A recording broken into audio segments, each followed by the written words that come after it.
मैथिली आ भोजपुरी के सबसे नीक चैनल एपी प्रोडक्शन दरभंगा के एखनई लाल बटन दबाकर सब्सक्राइब करू और घंटी के निशान बटन के जरूर दबाओ ताकि नव नव ऑडियो आ वीडियो अहाँ सब लग तुरंत पहुँच सके।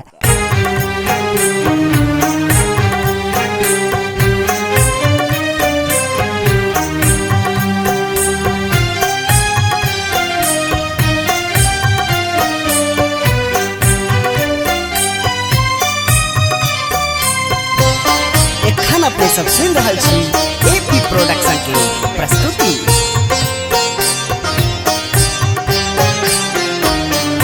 किया मैया मुँह फेरी ले लूं, किया मैया मुँह फेरी ले लूं, कौन कसूर हम केलूं मैया छोड़ देलूं, किया मैया मुँह फेरी ले लूं, किया मैया मुँह फेरी ले लूं।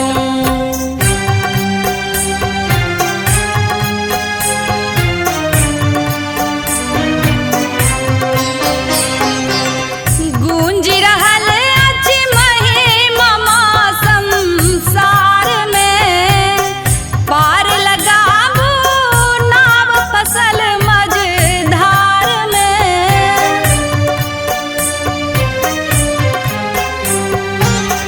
गूंज रहल अछि महिमा संसार में, पार लगाबू नाव फसल मझधार में।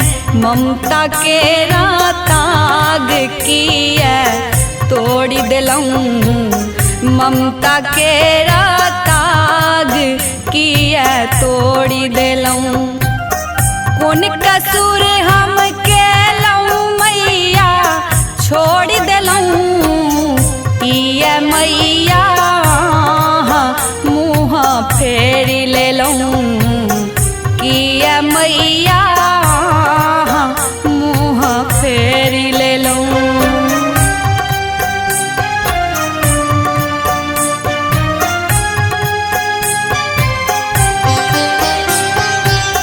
सब हक नैया पार अहाँ लगौने छी, हमरा बेर में नैना मुनियन ठोने छी।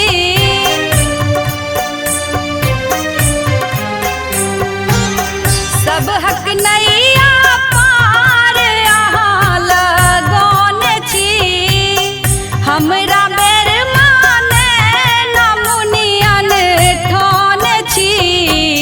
दुख सा भरल पहाड़ कपार जोड़ दिलूं, दुख सा भरल पहाड़ कपार माँ जोड़ दिलूं, कौन कसूर हम केलूं मैया छोड़ दिलूं, किया मैया मुँह फेरी ले लूं, किया मैया मुँह फेरी ले लूं।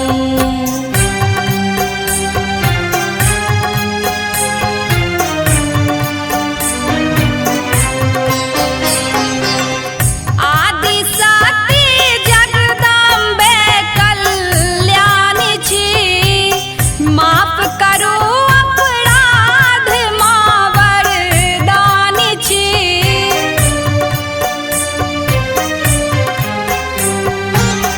आदि शक्ति जगदम्बे कल्याणी छी, माफ करू अपराध माँ वरदानी छी।